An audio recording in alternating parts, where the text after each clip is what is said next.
Ricardo Salles llama vergonzoso el apoyo de Eduardo Bolsonaro a Valdemarcino, es socio del PT. Ricardo Salles atacó el apoyo de Eduardo Bolsonaro a André Prado, presidente de la Alespe, la Asamblea Legislativa de São Paulo y aliado de Valdemar Costa Neto, y dijo que el protegido de Valdemar es socio del PT. ¿Qué tipo de trato es ese? Este es el que va a lanzar su candidatura al Senado, André Prado, presidente de la Asamblea Legislativa, y va a poner a Eduardo Bolsonaro, que está allá en Estados Unidos, como fugitivo, no prófugo, porque todavía no hay una orden de arresto contra él, pero él ya está en una postura de fugitivo. Entonces lo va a poner como su suplente al Senado por São Paulo.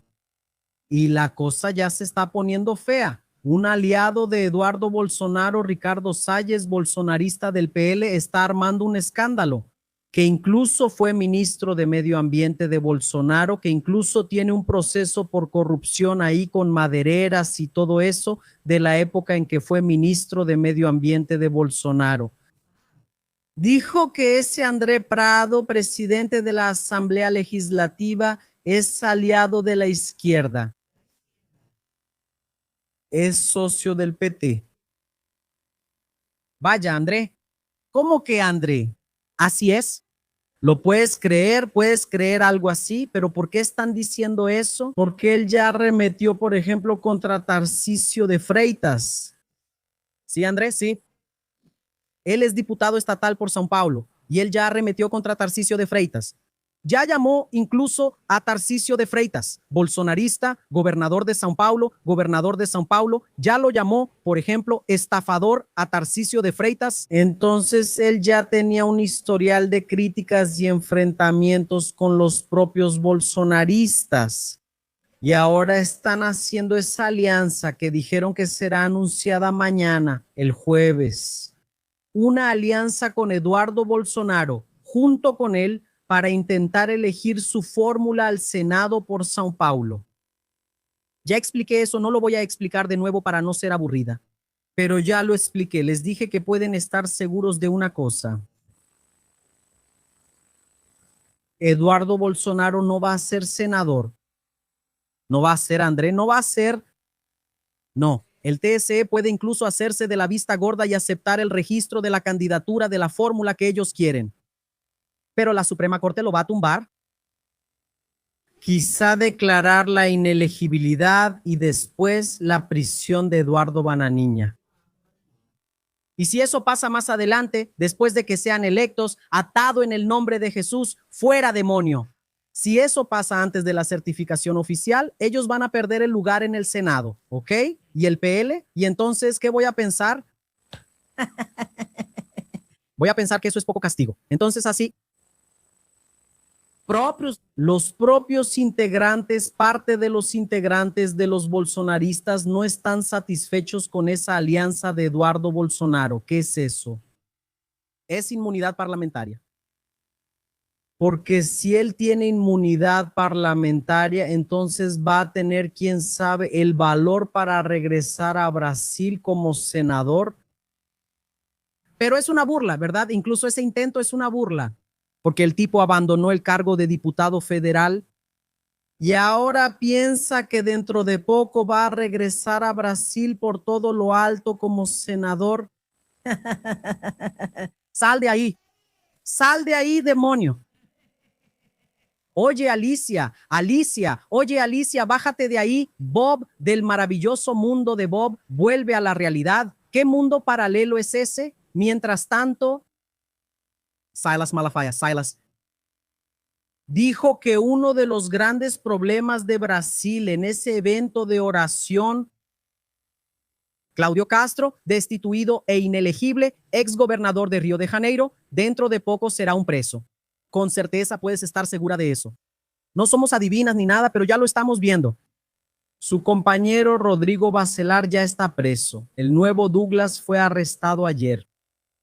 Ahora, dentro de poco le va a llegar a él también estaba ahí en el púlpito junto con su socio Cavalcante, que tenía 470,000 reales escondidos en una bolsa de basura en su casa, ya sabes, todos muy buena gente. Y Flavio Bolsonaro también estaba ahí en ese episodio, en su discurso. No fue un sermón es otra cosa.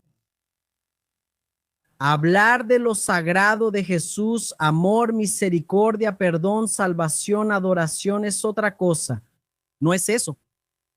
Entonces, en su discurso allá en la Santa Cena, el domingo de la Santa Cena, donde él hizo del púlpito de adoración una verdadera tribuna de ratas y serpientes y lagartos, él dijo que uno de los grandes problemas de Brasil es el Bolsa Familia. ¿Quién lo dijo? Andrea González. Silas Malafaia. Malafaia dice que el Bolsa Familia impide que Brasil prospere y critica el fin de la jornada laboral de 6 por 1. ¿Lo cuentas tú o lo cuento yo? ¿Quieres que lo cuente? Entonces pon ahí, cuenta. Cuenta, si no, no voy a estar hablando sola aquí, ¿eh? No me dejes hablar sola, no me dejes hablar sola, por favor, ayúdame. Déjame decirte una cosa aquí.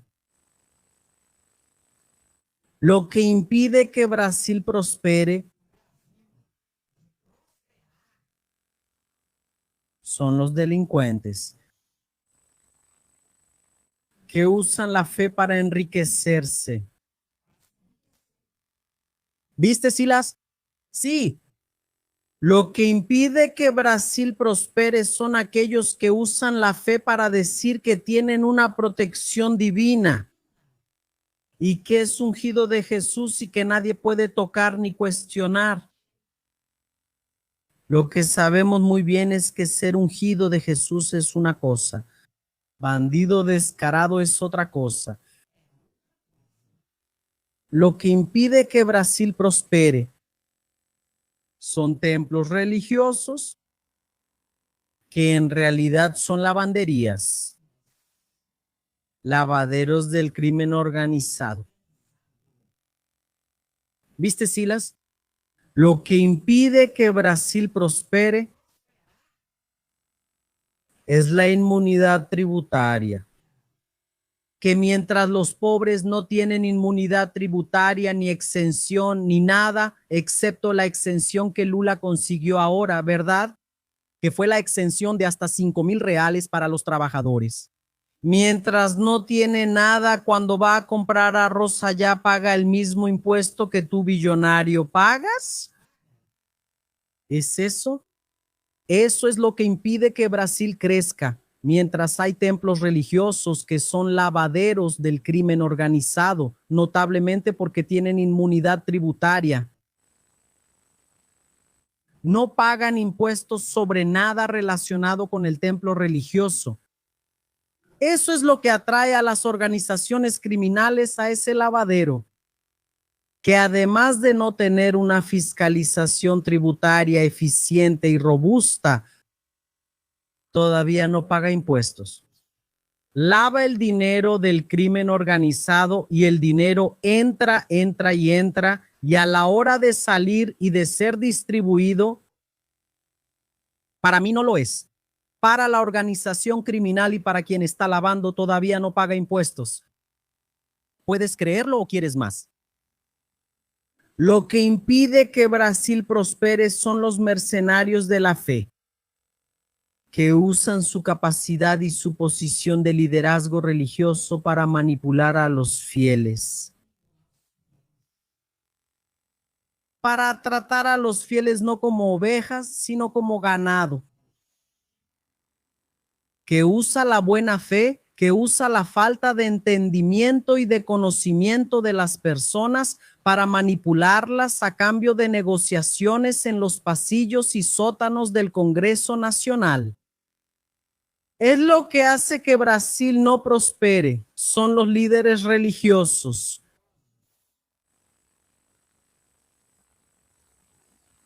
Que protegen a los delincuentes, que quizás también son delincuentes. Muy interesante, ¿verdad? Entonces el problema es Bolsa Familia. el propio Jesucristo, cuando se le acercó un hombre y le dijo, Señor, Señor, quiero seguirte. ¿Cómo hago para seguirte? Jesucristo miró a ese señor y sabía que él era rico. Jesucristo le dijo, vende todo lo que tienes, dáselo a los pobres y sígueme. Ese señor bajó la cabeza y se fue cabizbajo. ¿Por qué, Andrea? Porque su Dios era la riqueza, era el dinero, era el poder. Y hoy lo que más tenemos en Brasil es gente que dice ser de Cristo, pero que busca el poder por el poder y ama el dinero. Ni siquiera voy a poner aquí ese video de André Baladão porque es deprimente. Un video ahí, ellos grabaron un video de él mandó grabar, ¿verdad? Donde él recibió un auto de carreras que cuesta 1 millón. Y él llorando de emoción. ¿Qué mierda es esto, gente? Si Jesucristo regresara hoy, ¿saben lo que haría? Él haría lo mismo que hizo cuando entró al templo. Y les gritó a esos comerciantes religiosos que estaban dentro del templo montando un mercado ahí adentro, rompió todo y les gritó a ellos, raza de víboras, aléjense de mí. Es lo mismo. Entonces, eso es lo que impide que Brasil crezca, que prospere, principalmente cuando esos zorros, esos sepulcros blanqueados, esos lobos disfrazados de oveja entran en el campo de la política. Ahí se mezcla todo, esa mezcla donde no sabes qué es sagrado, qué es Cristo, qué es política, qué es proselitismo político, qué es lavandería, qué es biografía, qué es historial delictivo. La verdad no interesa. Lo que importa es lo que él dijo. Lo que importa es lo que él gritó, lo que él dijo. Y las personas terminan como si estuvieran en una secta siendo llevadas y tocadas y no logran ver ni mínimamente una realidad, la realidad que está frente a ellas, en su propia cara. El pastor de La Goña en su iglesia creó una zona VIP donde el hermanito, como ellos lo llaman, el hermanito no puede sentarse.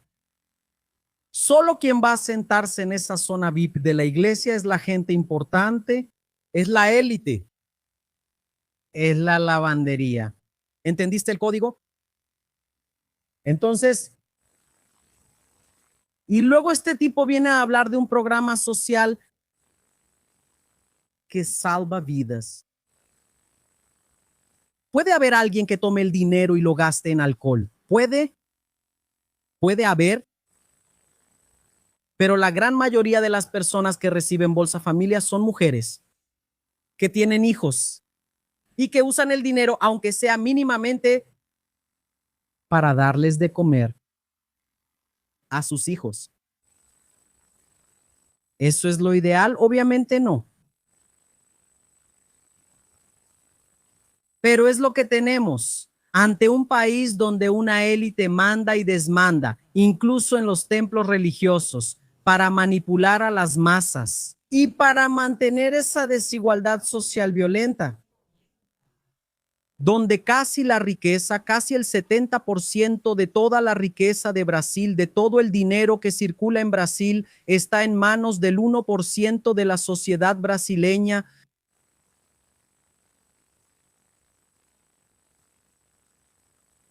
siendo que el 80% de la población brasileña es quien mantiene al Estado, que tiene la misma carga tributaria, especialmente sobre el consumo que un multimillonario tiene.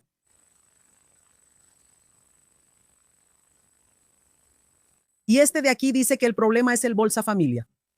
El problema es acabar con la jornada de 6x1. Qué vergüenza. Aléjense de mí, raza de víboras, verdaderos sepulcros blanqueados. Ustedes impiden que las personas lleguen hasta mí, dijo Jesús, para los fariseos y saduceos religiosos de la época. Y si Jesús viniera hoy, diría lo mismo. Solo que hoy es un poco peor o mucho peor, porque esos religiosos se mezclaron con lo perverso y con lo peor de la política que existe. Donde no sabes quién es el delincuente, quién es pastor, quién es delincuente, quién es el diputado, quién es delincuente, quién es el senador. Eso es muy triste. Y como siempre necesitan encontrar un enemigo, porque así crean una narrativa pegajosa, que sí pega, especialmente a los de mente débil. Ahí el enemigo es la izquierda. El diablo es la izquierda, siendo que es exactamente lo contrario. No existe enemigo, existe adversario en el campo político. El enemigo es el diablo, cuya guerra es la lucha. Estoy hablando del campo espiritual. No es contra carne ni sangre, solo que ellos lo mezclan de tal forma que manipulan mentes y corazones para que hagan lo que ellos quieren, publiquen lo que ellos quieren y piensen como ellos quieren. Mientras tanto, están lavando dinero y se están enriqueciendo cada día más.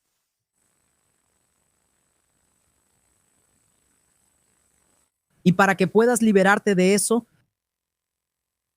es muy difícil. Pero gracias a Dios muchos se han liberado, conocerán la verdad y la verdad los hará libres. ¿O dónde crees que vas a actuar el diablo? ¿Dónde es donde más actúa el diablo? Estoy hablando en un lenguaje espiritual para que lo entiendas. ¿Dónde es donde más actúa el diablo? Andrea, en el Congreso Nacional. No, es en la iglesia. Es en el templo religioso.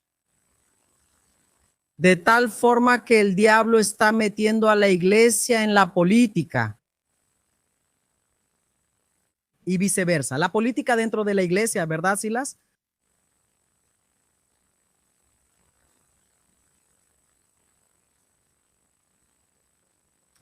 Sí, pero el problema es Bolsa Familia. El problema es acabar con la escala 6x1. ¿Será? Incluso hubo ontem, ayer hubo, y deja tu comentario. Deja tu like, porque aquí lo que yo tenga que decir, lo voy a decir. A quien le gusta se queda, dale like, comenta, comparte. A quien no le gusta ya se fue. Pero si tú sigues aquí hasta ahora, siéntate y aprende, porque lo que estoy diciendo es para ti y tú lo sabes. Libérate de esta locura y de este extremismo de la extrema derecha que te manipula y que te usa. Dicen que el único buen delincuente es el delincuente muerto, pero defienden a los delincuentes. ¿Ok? Incluso hay una frase de Silas que dice así: nadie puede tocar al ungido de Dios. Si el ungido de Dios en tu iglesia está haciendo cosas malas, sal de la iglesia. Él no es ungido de Dios. Si él está haciendo cosas malas es porque no es ungido de Dios. Y hubo una pastora que dijo algo que es una cachetada a esa predicación de Silas, por ejemplo. Y la voy a poner aquí. Ella tuvo el valor de hablar y de separar las cosas. Y ella merece ser escuchada, compartida y con un me gusta en toda la plenitud de sus palabras, que es liberadora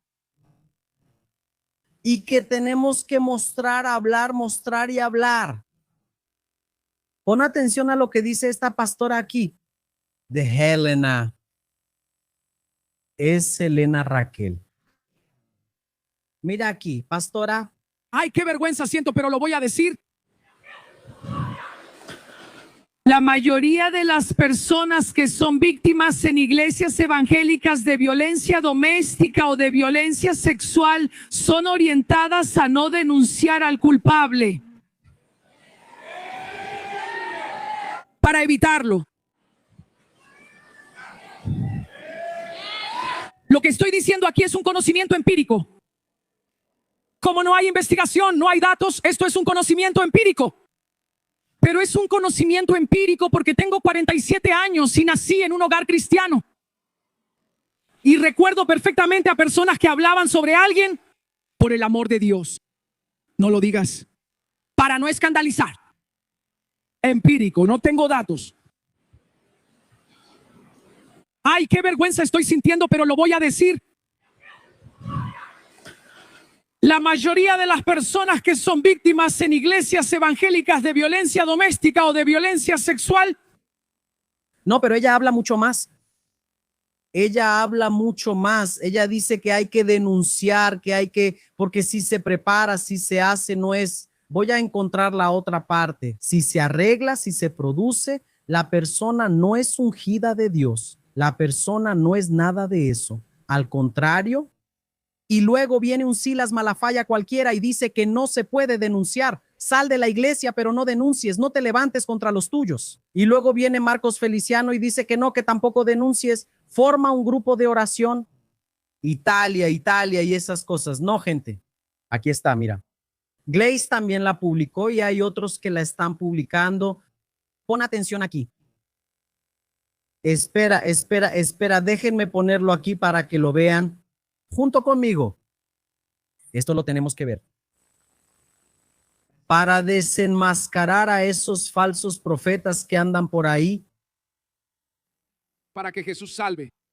¿Puedo ponerlo aquí? Para de orar por él hoy. Dios me trajo aquí para usar los minutos que predicadores en Brasil quisieran usar para salvar tu vida de la muerte.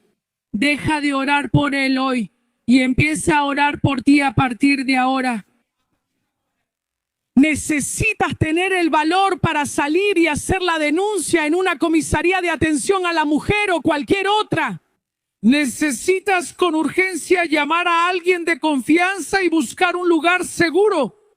Por último, no creas en la disculpa, porque quien agrede mata. Sal de ahí. ¡Hasta ahí!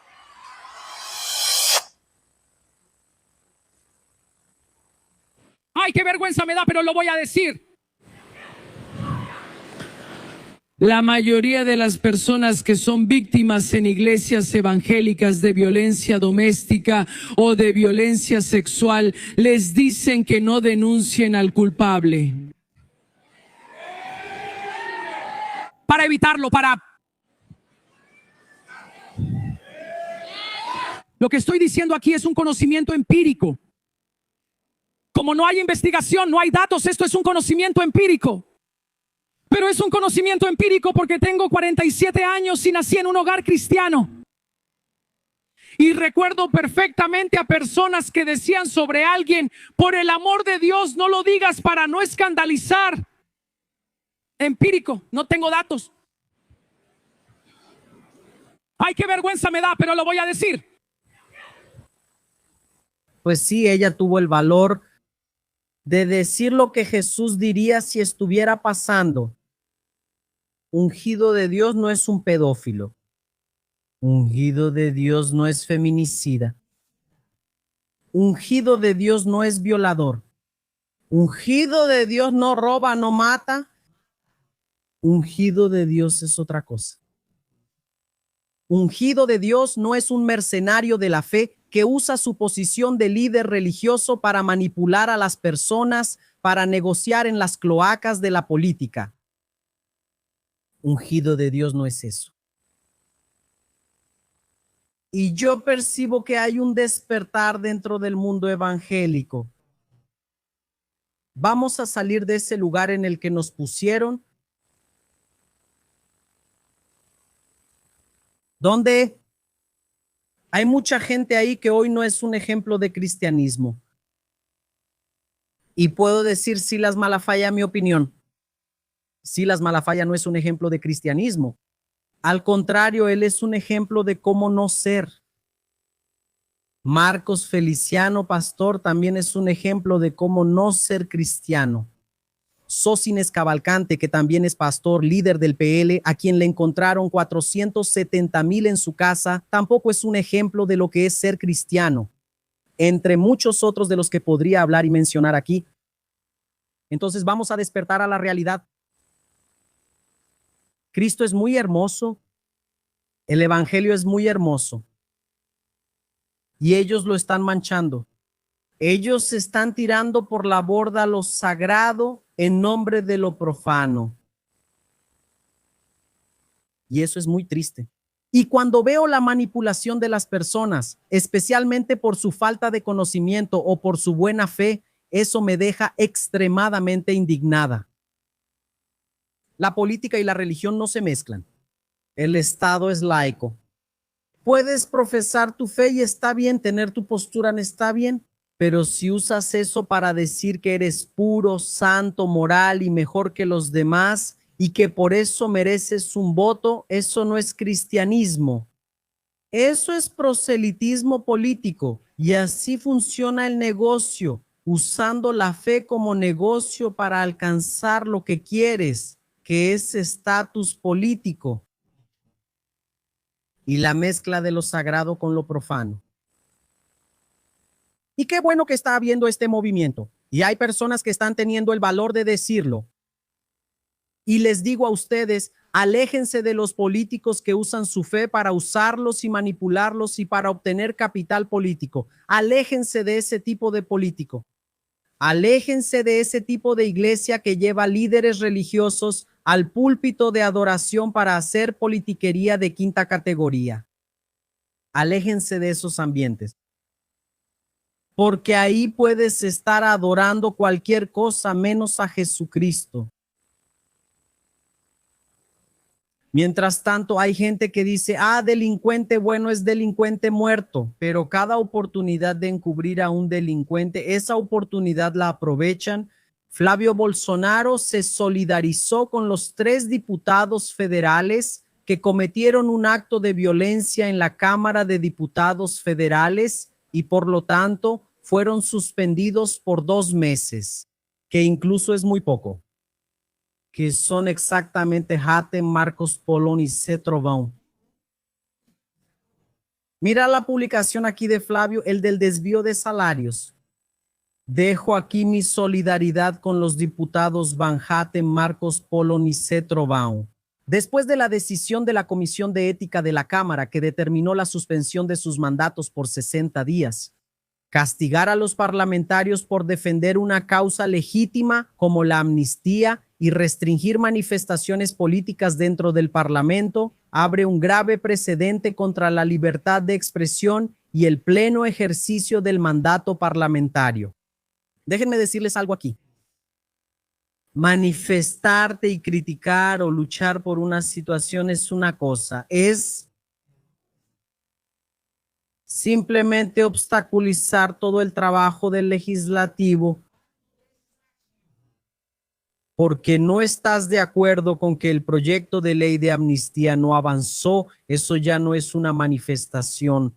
Eso ya es una violencia contra el propio Parlamento que les salió barato a estos 3 diputados federales.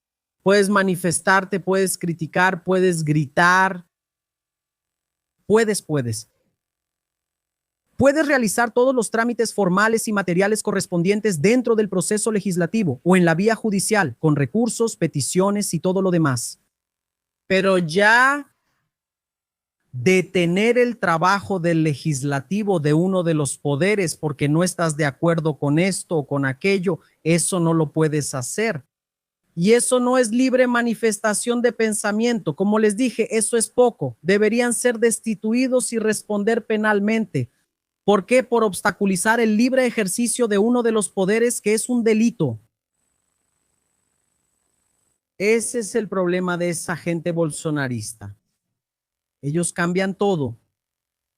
Cuando te hacen responsable, cuando o ato fato perpetrado con abuso, ahí dicen que es violencia. Pero no ven la violencia que ellos mismos cometen y cometieron. Y dicen que es un atentado contra la libertad de expresión. Y la censura, no existe libertad de expresión para cometer delitos. Porque eso fue una acción criminal, lo voy a repetir otra vez. Andrea González, ya lo dijiste, pero lo voy a decir de nuevo. Esto aquí fue una acción criminal que salió barata, tenía que ser castigado. Inelegible la representación, la denuncia penal en el Supremo Tribunal Federal por intento de obstrucción del libre ejercicio del poder legislativo. Y Flavio vuelve a encubrir a delincuentes, pero ¿por qué te gustan tanto los delincuentes? Entonces, ¿quiere decir que detener todo el trabajo del Parlamento es libertad de expresión en una simple manifestación? Eso tú dices que es moderado, eso es un golpe. En realidad, lo que intentaron hacer fue un golpe, otra vez, un golpe parlamentario, porque querían detener al Supremo Tribunal Federal. Entonces hicieron esta payasada aquí, solo que no lo lograron y se les cayó el teatrito. Y este de aquí, ¿a quién está encubriendo? A golpistas. ¿Por qué? Porque es tan golpista como ellos. Y el moderado de Flavio, Andrea González, nunca existió. El moderado de Flavio es puro cuento, pero es interesante que él no dijo una cosa aquí, Flavio, que Andrea González. ¿Quién fue? ¿Cuáles fueron los votos decisivos para la suspensión del mandato de Van Ratten, de Cetro Bao y de Marcos Polo? No fue la izquierda, la mayoría que estaba ayer en el Consejo de Ética era de derecha y de centro. Los votos determinantes para la suspensión del mandato de los bolsonaristas aquí, compa de Flavio, fueron del PP. Y dentro de poco, no lo dudes, el vice de Flavio va a ser del PT. Ay, Andrea González, pero ahí ya no estoy entendiendo nada porque Flavio no está consiguiendo un vice. No. Y dentro de poco va a estar de rodillas ante el PP que acaba de suspender el mandato de sus amigos. Mira, nada más, esa no me la sabía Andrea González, pues sí. Les mostré en la transmisión en vivo de las 8:30, incluso el diputado bolsonarista Luis Lima al final dijo ahí que estaba indignado, que quienes estaban suspendiendo el mandato de los diputados ni siquiera eran los de izquierda, era el centro, era el PP que quiere ser el vice de Flavio. Así es. El mundo no gira, el mundo se pone de cabeza. Y ayer hubo comisión y audiencia pública para debatir el fin de la jornada laboral de 6x1 en la Cámara de Diputados. Y ustedes saben que yo tengo que estar al tanto de todo, ¿verdad? Tengo que estar pendiente para saber cómo cómo no fue. Había algunos bolsonaristas ahí. Había.